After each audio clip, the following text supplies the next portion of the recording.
Well, in a moment, we'll turn to the bigger picture and Israel's strikes today on Syria, as well as the Mossad conspiracies and anti-Semitism claims at the heart of the Epstein files debate. We'll begin by talking to Daniela Weiss, who you just saw in that Louis Theroux clip, the leader of the settler group Nahala.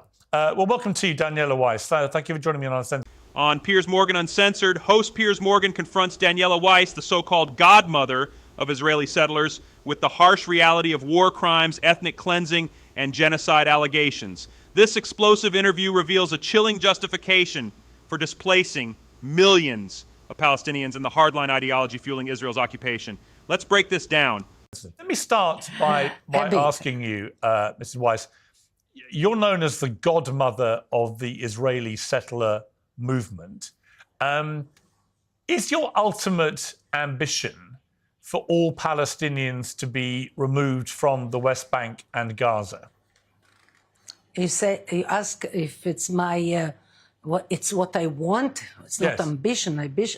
Ambition I put into positive things. I mean, when people have to move from one place to another, it's not a question of ambition. I think there is no choice now, especially after the massacre of the 7th of October. The Gazans finished their chapter of history in Gaza, and they will have, the terrorists themselves will be killed in the attacks of the Israeli army, of Tzahal, and those who support them will have to go to emigrate to other countries. And I think as far as people want to live normal life, I think the option to go to other countries in the world is a good option. But it's not a question of ambition.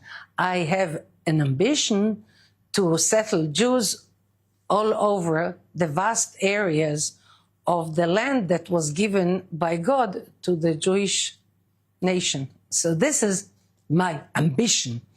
And in the midst of things, with the attacks of Arabs in different periods of history, and especially I emphasize now, the last attack, the last massacre on civilian population, that was the end of the history of the Gazans in Gaza.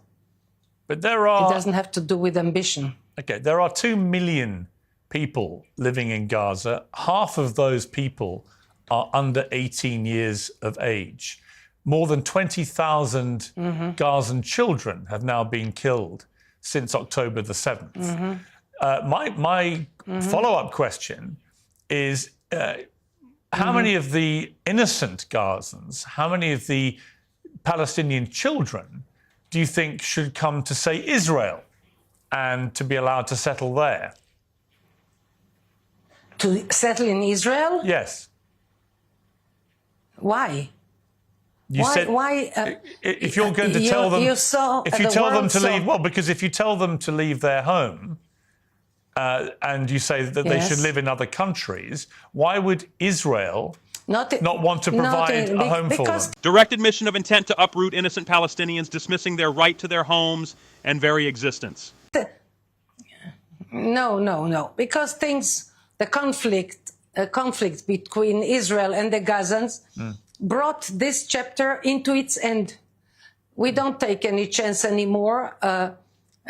Many soldiers told me, some of them from my own family, that they were witness to so much talk and propaganda against Israel. And I think that there shouldn't be anymore any any connection with between the Gaza population and the Jewish state. Let them be in other countries. There's 100 million Egyptians in Egypt, so there will be another 500,000 Gazans in Egypt, and some will be in Indonesia, other countries. Okay, but if I suggest that we carve out an area of Israel to put the Palestinians, we just slice off. No. Let me finish. We slice off an area of Israel and all the Israelis who currently live there have to leave and go and live in another country. Are you happy about that? Would you be happy with that? You have some. You have some psychological need to slice pieces of the tiny state of Israel. No. I'm just saying. What's this need? Listen. Gaza, as you know. Gaza, as you know. Well, hang on. Let me finish. Gaza, as you know, is a very small territory. I'm talking about a similar-sized territory. Is what? Gaza is what? I'm talking about. It's a very small territory. Gaza is what? Gaza is very small. And I know. So I'm talking about taking Indonesia. Hang on. I'm talking about Africa is big. Let me finish. I'm talking about taking the Gazan people, the innocent Gazan people, not Hamas, but innocent Gazan people, and I'm talking about taking a piece of Israel and removing all the Israelis who currently live there and sending them off to other countries, and then you put the Palestinian people in that space in Israel. How would you feel about that? It's not a question of feel. It's not going to happen. Right. Why would that be wrong? Why would that be wrong, Mrs. Weiss? Why would that be wrong? Because it failed. We left Gaza in 2005, and we were promised that Gaza will be Singapore. And I didn't believe in it, but many Israelis did believe in it. And it turned into hell. A cynical dismissal of Gaza's viability as Palestinian land using failed past attempts to justify permanent ethnic cleansing. Upper hell, down, lower hell, hell. And I think no more experiments. We are not a laboratory. We are a nation that wants to live in the land that was given to us, to the Jews, by God. But you actually, the Arabs, the Gazans don't want it. Yeah, I don't want to be an experiment, a laboratory with experiments on the Jewish people. No, so you've made it clear. You think it will be... I answer you very... I want to tell you, what is your private name? Sorry, I don't know what I'm talking about, too. My name? What is your name? I want to address you. My name is Piers Morgan. Yeah. Morgan? Can I address you, Morgan? You can call me what you like. My name is Piers Morgan. What are the fruit you eat to stay healthy is actually making you fat?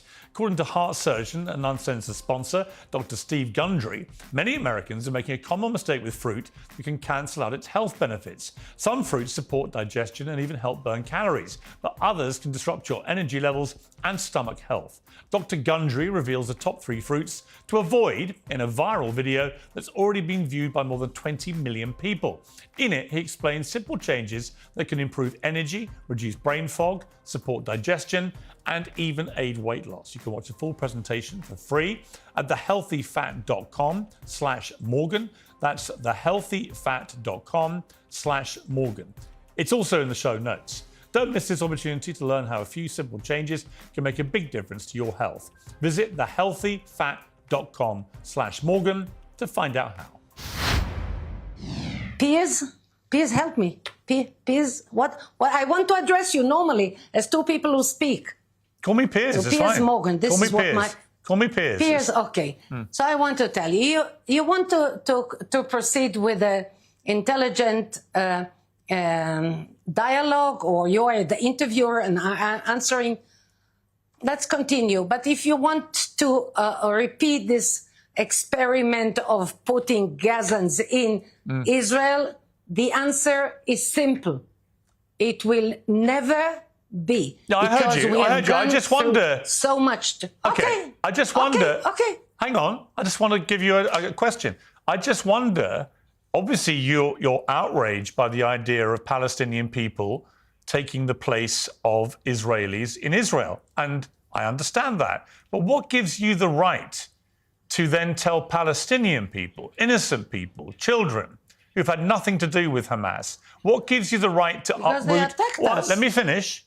To uproot those people from their homes and expel them in what would be ethnic cleansing, which is a war crime, as you know. They attacked Israel on the 7th of October. Yeah. They massacred Jews on the 7th of October after we evacuated Gaza for the benefit. What is not clear in what I say?